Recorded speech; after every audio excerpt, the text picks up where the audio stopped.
Bonsoir. Alors, ce qui frappe, c'est donc cette audience clairsemée et ce discours offensif de Benyamin Netanyahou avec une mise en scène, en fait. Oui, d'abord, il y a le décor. Vous le disiez, les délégués ont attendu, la plupart des délégués ont attendu expressément qu'ils viennent pour sortir au vu et au su de tout le monde, donc d'exprimer un désaveu public. Cela montre à quel point Benyamin Netanyahou, à quel point d'isolement a mis son pays sur la scène internationale. Ensuite, son discours, il ne s'est pas laissé démonter. Il a présenté des pancartes, celles par exemple que nous voyons maintenant. Regardez par exemple la Palestine-Israël, la Cisjordanie n'y figure pas. C'est-à-dire que du fleuve à la mer, il n'y a qu'un seul pays, c'est Israël, alors qu'il reprochait aux Palestiniens ou aux pro-Palestiniens de considérer que c'était un seul pays. Bon, le discours maintenant, ce qui est intéressant dans le discours, c'est qu'il s'est beaucoup focalisé sur le 7 octobre.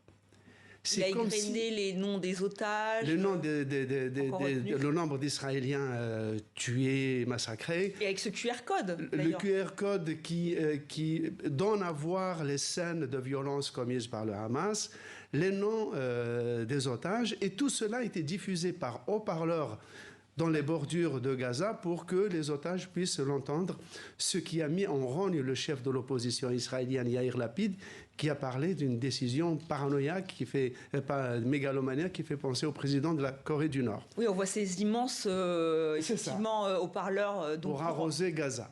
Et pour faire entendre aux otages, enfin... Et on a même dit que les téléphones de tous les Palestiniens de Gaza, ceux qui en ont un, ont automatiquement reçu le discours et donc probablement les otages. Ça reste à démontrer, mais ça a été dit. Je reviens au discours.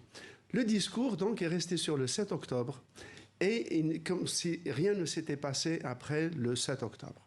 Ça, c'est le premier point. Le deuxième point, c'est qu'il y a un discours maintenant israélien officiel de la coalition au pouvoir, qui est complètement formaté avec des éléments de langage précis, et qui consiste à totalement dépolitiser le conflit avec les Palestiniens. C'est-à-dire à écouter Benyamin Netanyahou, nous ne sommes pas dans un conflit qui dure depuis un siècle, c'est-à-dire entre deux peuples pour un territoire, un discours, un conflit politique qui met en scène deux peuples, deux combats, chacun utilisant des méthodes plus ou moins contestables.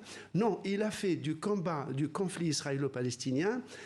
Il a présenté, on a un Israël et en face, on a des gens qui sont mus par une haine irraisonnée du juif et qui n'ont qu'une seule passion dans leur vie, c'est tuer du juif. Il n'y a pas de revendication nationale, il n'y a pas de droit international, il n'y a pas de reconnaissance de l'État palestinien. Il a dit qu'il n'en voulait pas, vous l'aviez dit. Et en plus, il réprimande les pays qui ont reconnu l'État d'Israël en leur disant « vous êtes des coupables et vous donnez l'autorisation, vous dites aux terroristes « maintenant, vous pouvez tuer du juif ».